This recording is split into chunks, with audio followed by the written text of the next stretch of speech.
Buenas tardes amigos, bienvenidos un día más a Arcadia, el rincón del misterio. Las llamadas 7 maravillas del mundo antiguo son una serie de obras arquitectónicas y escultóricas que de por sí representan algo único y singular y eran admiradas por historiadores y pensadores de la antigua Grecia. Durante sus viajes, los más célebres historiadores antiguos mencionaban lugares, edificios o esculturas que destacaban por su belleza y esplendor. Aunque han sido varios los listados a lo largo de esa lejana época, se decidió hacer una lista de 7 monumentos, dado que 7 era el número perfecto para los helenísticos. Estas maravillas fueron nombradas formalmente por Filón de Bizancio en el siglo III a.C. en su libro titulado De Septem Orbis Miraculis, del cual no nos ha llegado completo a nuestra época, dado que se quemó buena parte del libro en el incendio de la biblioteca de Alejandría. Las maravillas elegidas no rebasaban la zona del Mediterráneo, mundo que para ellos era conocido. Por ello no se incluyen construcciones megalíticas de Asia o de América. La lista que hoy manejamos nos viene dada por legajos de la Edad Media. Nos muestra los siguientes, de los cuales solamente uno sigue en pie y de los demás solo sabemos a través de grabados, escritos, etc. Comenzamos con la pirámide de Keops, precisamente la única que podemos admirar en la actualidad. La pirámide más grande de las 3 principales que podemos admirar en Gizeh, junto con la de Kefren y Micerinos, y su fecha de construcción data del siglo III a.C. y cuenta con 146 metros de altura. Fue la tumba del faraón Keops y en su momento estaba recubierta de blanca piedra caliza, lo que la hacía deslumbrar bajo el sol. Las piedras que la forman, más de 2 millones, pesaban 2,5 toneladas y fueron colocadas con una gran precisión, sobre todo en el interior, donde secretamente se dispondría la tumba del faraón. Precisamente en el interior fueron halladas varias galerías falsas dispuestas para que los ladrones no llegasen a la cámara funeraria y evitar así que la tumba fuese saqueada y la momia molestada. Encontramos en su interior 2 cámaras principales, la del rey y la de la reina, y la llamada cámara subterránea. La pirámide en general está construida con una gran precisión y perfección, tales que aún hoy en día no se ha llegado a una conclusión fiable de cómo la construyeron, y es lógico que en su tiempo y posteriormente fuese admirada e incluida en esta lista. A día de hoy parece que aún no ha desvelado todos sus secretos, pues las últimas investigaciones sugieren que puede tener más pasadizos ocultos que están aún por descubrir. Seguimos en nuestra lista con el mausoleo de Halicarnaso. Propiamente dicho, deberíamos hablar del templo de Mausolo, que pues es precisamente a partir de aquí que los templos dedicados a los difuntos se llaman mausoleos. Se construyeron en la antigua ciudad de Halicarnaso, donde actualmente se encuentra la ciudad de Bodrum, en Turquía. Mausolo de Caria fue un rey sátrapa de esta pequeña región de Asia Menor y Halicarnaso era la capital de la misma. Se dice que la ciudad era hermosa y que el rey junto a su esposa se habrían fijado en las artes griegas para construir cada nuevo rincón de la capital. Entre las construcciones, los reyes planeaban levantar una gran morada para el descanso eterno. Al morir Mausolo antes que su esposa en el año 353 a.C., es ella quien comienza a construir el monumento funerario, falleciendo tan solo 2 años después. Para su construcción se llamaron a los mejores artistas de la época, tales como Escopas, Piteo, Briaxis, Leocares y Timoteus, y se estima que midió unos 45 metros de altura, estando situado en lo alto de una colina. Estaba dividido en 3 partes, un podio de planta cuadrangular, una columnata intermedia con 36 columnas y un cuerpo piramidal que terminaba con una cuadriga en su punto más alto. Todo estaba perfectamente cerrado por un patio y unas escaleras donde se disponían unas estatuas con formas de león, y alrededor del templo varias figuras humanas. Guerreros vigilaban la tumba en cada esquina. El material utilizado fue el mármol blanco. Los datos precisos de los detalles del templo nos han llegado por las descripciones de Plinio el Viejo, pero también la obra es nombrada por Pausanias o Vitruvio. Todos describen el monumento como un templo de grandes dimensiones que destaca por su belleza y singularidad. Posteriormente aparece nombrado por Eustacio en el siglo XII, que dice que es una maravilla, lo que nos da a entender que todavía permanecía en pie en esa época. Las hipótesis afirman que fue destruido en el siglo XIII en un terrible terremoto. En el siglo XV, los caballeros de la Orden de Malta llegaron al templo y constataron que estaba en ruinas, por lo que levantaron cerca su castillo, que hoy en día sigue en pie en la ciudad de Bodrum. Es frecuente visitas guiadas entre los turistas y se conservan los cimientos del monumento funerario y alguna piedra que fue intercalada entre las nuevas del castillo. Además, pequeños restos del antiguo templo se encuentran en un museo interior y parte de los frisios en el Museo Británico, y uno de ellos refleja una escena de griegos luchando contra las amazonas. En el tercer lugar de nuestra lista tenemos el Coloso de Rodas. Situado en la ciudad de Rodas, una isla del mar Egeo, fue una escultura de tamaño megalítico que se disponía en este importante puerto pesquero y que conmemoraba la victoria en la batalla que los rodios habían ganado contra los macedonios. Representaba al dios Helio, contaba con 32 metros de altura más los 15 metros del pedestal en el que se sostenía, por lo que para hacernos una idea de su tamaño lo podemos comparar con la Estatua de la Libertad. Hacía las funciones de faro, estaba dispuesto de tal manera que los barcos podían pasar por debajo de sus piernas, o al menos eso se cree. Varios son los que afirman que estaba con las piernas juntas, pues no es realista que se sostuviese de esa manera, y menos en unos tiempos en los que la ingeniería apenas estaba desarrollada. Su artífice se cree que fue Cares de Lindos, que la habría levantado en el año 292 a.C. en acero y piedra, recubierta de bronce. Concretamente se usaron más de 200 toneladas entre acero, piedra y bronce. Pero ¿cómo un coloso así pudo ser construido en aquella época? La manera de hacerlo básicamente se basaba en hacer un armazón de madera sobre el que se disponían las placas de bronce y un montículo de tierra que iba subiendo desde los pies hasta la cabeza para poder acceder a todas partes. En el interior del armazón de madera se metieron además piedras para asegurar que aguantaba con el peso. Los rodenses fueron unos de los mayores productores de bronce de la antigua Grecia y contaban con grandes fundiciones en la ciudad, con las que hacían diferentes piezas por el procedimiento de la cera perdida. Les llevaría 12 años levantar tal monumento y tan solo durante 50 se mantuvo en pie, pues en el año 224 a.C. un terremoto hizo que se partiese desde las rodillas, cayendo la parte superior, que se mantuvo en el suelo y allí mismo era también admirada como una maravilla. En el siglo VII, con la llegada de los musulmanes, desaparece para siempre. Las piezas fueron separadas y algunas fundidas y otras exportadas a países orientales, donde fueron vendidas por partes.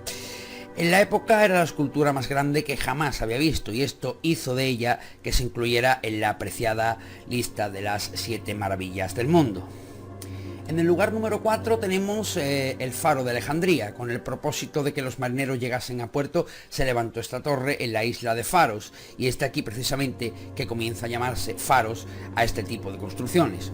Citan el reino de Alejandría en el antiguo Egipto. Se estima que se habría hecho entre el año 247 al 280 a.C. Al igual que el Coloso de Rodas, contaba con una altura que la hacía a la más elevada de la tierra conocida, con 140 metros. Se comenzó a construir después de la muerte de Alejandro Magno, ya con los Ptolomeos en la región.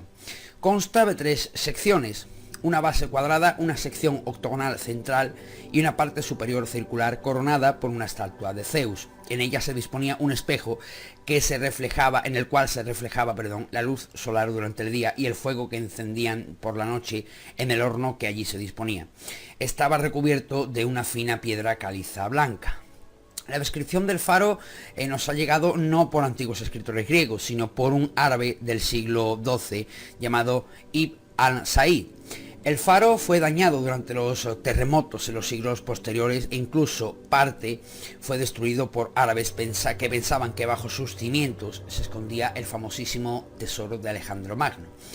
Finalmente, en el siglo XV fue destruido en su totalidad por un sultán para levantar una mezquita. En los últimos años, el interés por el faro ha vuelto a resurgir y las investigaciones sugieren que hay restos del mismo bajo el agua, tema que está siendo estudiado por la UNESCO, pues son numerosos los restos que hay debajo de la zona. Las investigaciones a día de hoy continúan y están en pleno proceso. Seguimos con los jardines colgantes de Babilonia. Nos encontramos ante la maravilla más controvertida, pues a día de hoy no se tiene constancia fehaciente de que hubiesen existido ni de que se hallasen realmente en Babilonia, pudiendo ser quizás fantasía de escritores. Entonces, ¿realmente fueron los jardines de Alejandría mito o es historia? La hipótesis más conocida es la que cuenta que los jardines fueron construidos por el rey Nabucodonosor II, que se los regaló a su esposa en el siglo VI a.C. Se trataría de una edificación escalonada formada por terrazas con grandes piedras en la que se disponían árboles y flores que eran regados por un sistema hidráulico sin precedentes en la época. Otra de las teorías más manejadas es que los jardines fueron construidos en el siglo IX a.C. por la reina asiria Semiramis. Sea como fuere, tales jardines fueron descritos por Filón de Bizancio en el siglo III a.C. con estas palabras: crecen allí los árboles de hoja ancha y palmeras, flores de toda clase y colores, y en una palabra, todo lo que es más placentero a la vista y más grato a gozar. Se labra el lugar como se hace en las tierras de labor, y los cuidados de los renuevos se realizan más o menos como en tierra firme. Pero lo arable está por encima de las cabezas de los que andan por las columnas de abajo. Otros, sin embargo, fueron los escritores de la época que alabaron la belleza de estos jardines, pero parecían más bien hablar de un jardín oriental, algo más romántico que certero. En cuanto a su desaparición de los mismos, las circunstancias son las siguientes. Primero, Babilonia cayó en poder de los persas, pero estos respetaron completamente la ciudad y no la dañaron. Sin embargo, en el siglo 125, un incendio reduce la ciudad a cenizas poco antes de la llegada de Alejandro Magno, en el año 125. De todas formas, no nos ha llegado nada, ni dibujos, ni descripciones precisas, ni contamos con ningún resto, por lo que esta es, sin duda, una de las 7 maravillas, la más misteriosa. En el año 2013, un estudio de la Universidad de Oxford, en Inglaterra, capitaneado por Stephanie Daly, aseguró haber encontrado los cimientos de esta maravilla, lo que correspondería a la antigua ciudad de Nínive, negando así que los jardines fuesen levantados por Nabucodonosor y sí por Sennacherib, monarca asirio que vivió 100 años antes que Nabucodonosor. Actualmente se encuentra en la peligrosa ciudad de Mosul. Ha llegado a esta conclusión después de 20 años de investigación y le gustaría excavar la zona, pero en estos momentos y debido a la situación del país parece prácticamente imposible. Seguimos con el templo de Artemisa en Éfeso, situado en la antigua Éfeso en Asia Menor, a 50 kilómetros de la ciudad de Esmirna, al sur de la actual Turquía. Fue mandado construir en el siglo VIII a.C. por el rey Creso de Lidia y estaba dedicado a la diosa de la caza Artemisa, Diana para los romanos. Según escritos de Plinio el Viejo, tardaron 120 años en terminarlo. Se trataría del templo central y el más grande de un recinto en los que se disponían otros pequeños templetes. En el centro del templo se disponía una estatua de Artemisa de 2 metros de altura, hecha en madera y recubierta de plata y oro. El templo en sí era pequeño, pero estaba rodeado de numerosas columnas jónicas alzadas sobre un gran basamento al que se accedía a través de una gran escalinata. Cada columna, sumaban 127, medía unos 20 metros, así que nos podemos imaginar la grandiosidad del conjunto. Destacaban los relieves de la mitad inferior de las columnas, así como los que se hallaban en los frisos y frontones de la misma. Algunas esculturas de las que se hallaban en el interior fueron talladas por Fidias o Policieto. Era un lugar de culto y centro cultural de la época que llegó a hacer las funciones de banco. Su destrucción se debe en gran medida a un incendio acaecido en el año 356 a.C. y que, según se dice, fue provocado por Heróstrato, siendo ordenada su reconstrucción por Alejandro Magno muy poquito tiempo después. Pero los godos lo volvieron a destruir y lo saquearon en el año 262 a.C. y lo poco que quedó fue cayendo en ruina. A día de hoy tan solo quedan unas pocas piedras para recordar tanto esplendor helénico, pues la mayoría de las que quedaron después del saqueo godo fueron recogidas por los bizantinos como cantera para sus obras. En el siglo XIX fueron redescubiertos los restos y los pocos que quedaban fueron trasladados al Museo Británico y en el lugar original apenas quedan alguna que otra columna y alguna que otra piedra. Y para terminar, como no, tenemos al dios de dioses, la estatua de Zeus en Olimpia.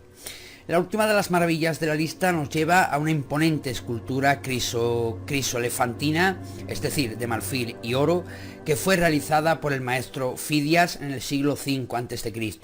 y que se encontraba en el templo dedicado al rey de dioses, en la ciudad de Olimpia, en Grecia precisamente, donde nacieron los Juegos Olímpicos. De más de 40 metros de altura, la escultura sedente ocupaba un trono con detalles de ébano y oro. El dios, barbado y con una hermosa melena, llevaba una estatua de la diosa griega de la victoria a la mano derecha y en la mano izquierda un cetro con una figura de un águila imperial. Era costumbre que los ganadores de los Juegos Olímpicos hicieran una ofrenda a este dios al terminar los mismos, por lo que el templo se engalanaba y se convertía en el centro de la Grecia clásica.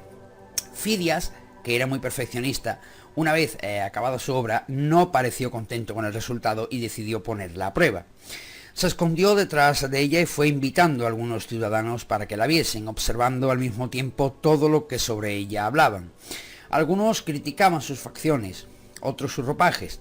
Días después, y habiendo anotado las críticas, se dispuso a retocarla para que estuviese perfecta. Al terminar, se dice que pidió al dios que si le satisfacía, le diera una señal, y dice la leyenda que los cielos se abrieron y un rayo cayó del cielo hasta el centro del templo, tomándose esto como la aprobación del más temido de los dioses. Desde aquella visita era obligatoria para todo aquel que se asomase por los valles de Grecia en sus viajes. Cuando en el año 150 los romanos invaden Grecia, se hacen con muchos de sus tesoros, los cuales trasladan a Roma. Pero nada era suficiente. Se dice que Calígula quiso trasladar la estatua de Zeus a Roma y sustituirla por una suya. La leyenda vuelve a contarnos que al entrar en el templo con su estatua, al verla Zeus soltó una gran carcajada y los soldados huyeron despavoridos. Más tarde, el emperador Teodosio se dice que sí trasladó la escultura hasta tierras bizantinas, pero ningún resto se ha hallado en esas tierras que lo corrobore. Las excavaciones en la zona de Olimpia tampoco han dado frutos y no se han encontrado restos de la estatua, así que no sabemos pues cuál fue el último destino de la estatua del dios de dioses. En el año 2009 se realizó un concurso para denominar las nuevas 7 maravillas del mundo, en la que se podían presentar monumentos que así se considerasen realizados hasta el año 2000. La iniciativa corrió a cargo del empresario suizo Bernhard Weber. De todas las que se presentaron quedaron 76 finalistas, de las cuales, por sistema de votación mundial, quedaron en la lista 7. El Coliseo de Roma, el Cristo Redentor del Corcovado, Chichén Itzá en México, la ciudad de Petra en Jordania, la Gran Muralla China, el Taj Mahal en India y el Machu Picchu en Perú. La votación estuvo muy reñida y la pirámide de Keops se quedó como la maravilla honorífica. Obviamente este proyecto no contó con el favor de la ONU y fue muy criticado por esta organización en su momento. Amigos, sin más desde Arcadia, solamente desear y esperamos que este vídeo haya sido de vuestro agrado y os haya entretenido. Si os ha gustado, que le deis pulgar arriba, que os suscribáis a nuestro canal para que esta pequeña familia del misterio siga creciendo. Y en la descripción del vídeo, como siempre, pues contáis con las vías de contacto habituales y os invito a que os paséis por mi Facebook personal para que así podamos estar en contacto. Un saludo desde Arcadia y esperamos veros muy pronto en nuestro próximo vídeo.